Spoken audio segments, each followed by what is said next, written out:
que marca, o que delimita o grande diferencial e o grande ponto-chave das Confissões de Santo Agostinho é a sua conversão, né?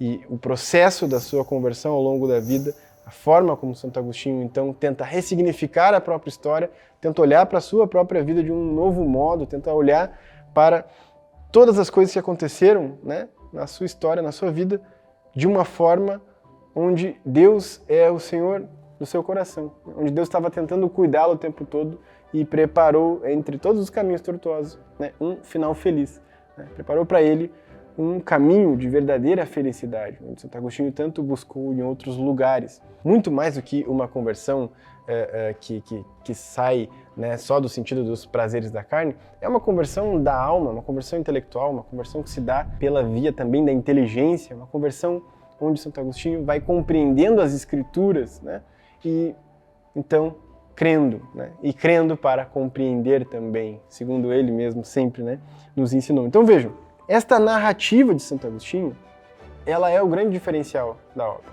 E o mais interessante é que, quanto mais você vai lendo Confissões, mais você percebe que Santo Agostinho, uma hora, né, no começo, geralmente cada capítulo se dirige a Deus. Então ele oferece o seu escrito a Deus, né?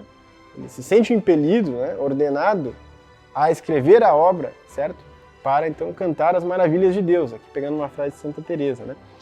Mas ao mesmo tempo Santo Agostinho sabe que está escrevendo, né, para leitores. Então Santo Agostinho se comunica com Deus durante a obra, em muitos momentos, se comunica com ele mesmo, né, e se comunica com a gente, conversa com os leitores, porque ele escreve a obra para Deus, mas Deus já conhecia o seu coração. Deus já conhecia a sua história. Assim como Deus conhece a nossa história, a gente não precisa escrever um livro, certo? Para contar para Deus a nossa história.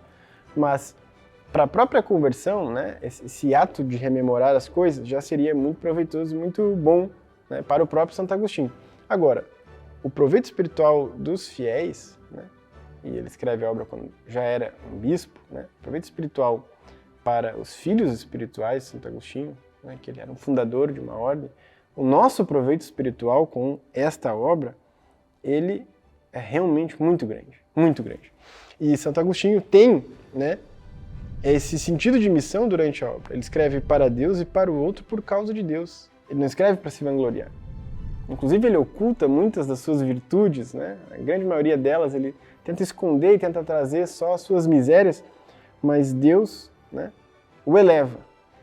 E ele então ali tenta contar as grandes graças que recebeu de Deus, né? Então quando você olha a vida de Santo Agostinho na sua frente, assim, diante dos seus olhos, não tem como você não se maravilhar, né? Como você não se emocionar, como você não ser tocado pela graça, não se espantar com o tamanho das maravilhas de Deus, né, naquele homem que estava sendo condenado ao inferno por causa de seus pecados, por causa da sua incredulidade, né, e que se torna um dos maiores santos de todos os tempos, né, um dos maiores doutores da história da Igreja, e mesmo se convertendo depois dos 30 anos de idade, escreve aí dezenas e dezenas de obras, né, que podemos às vezes passar a vida inteira tentando ler e não vamos conseguir na nossa rotina, né? E ele não tinha tecladinho nem nada para escrever, pessoal. Era muito complicado escrever um livro, né? E veja só, essa história de conversão, né, muitas vezes é a nossa história também, é as nossas dificuldades também, né? São as nossas dificuldades que nos fazem muitas vezes se identificar com Santo Agostinho e se inspirar, né, nele, mas não somente a partir da perspectiva da nossa vida, né? Mas também a perspectiva da vida dos outros ao nosso redor. Porque nós percebemos que nas Confissões, Santo Agostinho se preocupa muito, depois da sua própria conversão, em tentar comunicar essas graças de Deus, né, e esse caminho fantástico que é a fé para os outros, a preocupação de Santo Agostinho para com os outros. Veja, Santo Agostinho não ganhou nada escrevendo as Confissões em vida, né? Ganhou depois na eternidade. Mas ele fez isso porque ele tinha uma grande preocupação, né?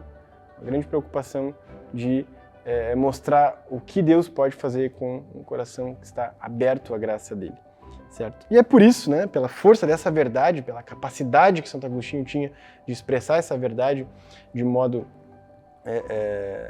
discursivo, né, num papel, na escrita, né, na linguagem, é que ele se tornou, né, essa obra se tornou uma máquina de conversões, né? Quantas e quantas pessoas, quantos grandes homens e mulheres se converteram lendo as Confissões de Santo Agostinho. É um número incontável de almas que hoje estão no céu, né? Graças a essa obra. É um número incontável de pessoas, de almas que estão no céu hoje graças, né, a esta obra.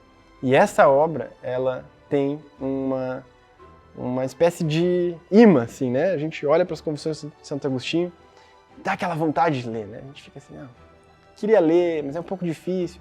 Mas tenha a coragem, né, de enfrentar.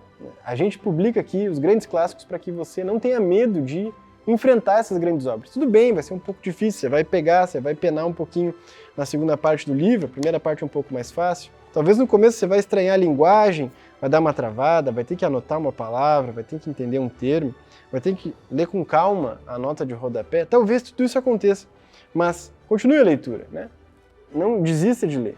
Tenha essa vontade, né, determinada de terminar essa leitura, porque é uma obra que vale a pena ser terminada, né? É uma obra que vale a pena ser comprada, lida, né, e muitas vezes dada às outras pessoas que precisam, né, conhecer a nossa fé num novo modo, né, num novo ângulo, que é ao mesmo tempo tão antigo, né? Então, ó beleza tão antiga e tão nova, né, que é expressa aqui nessa grande obra de Santo Agostinho. Então fica aqui a nossa recomendação e a minha recomendação pessoal para você, tá certo? Se eu te encontrasse na rua e você dissesse assim, pô, que livro tu me indica? Talvez eu, de bate-pronto, viria assim, Confissões. Confissões é uma obra que merece ser lida, relida e relida de novo, né? Porque é um dos maiores clássicos do catolicismo e a gente espera que você tenha a oportunidade, né, de ler esse livro, tá certo? Então, se você gostou desse vídeo e quer outros vídeos sobre outras obras, outros clássicos que a gente já publicou aqui na MBC, deixa aqui nos comentários, aqui. Não esquece também de se inscrever no canal, de mandar para os amigos e de mandar para aquele amigo que você sabe que gosta um pouco de filosofia, de estudar, que de repente quer se converter e tal, vai gerar interesse sobre essa obra. Manda para ele um desafio, eu duvidei, né? Duvidei tu ler Santo Agostinho, né? Então, brincadeiras à parte, essa obra muitas vezes pode ser dada às pessoas que a gente, se tentar falar, não vai conseguir fazer, né, nada em proveito da conversão. Mas muitas vezes deixar Santo Agostinho falar vai ajudar muito mais, né? Então fica aqui essa recomendação, que Deus abençoe você, leiam Santo Agostinho, leiam as Confissões e a gente se vê no próximo vídeo. Valeu!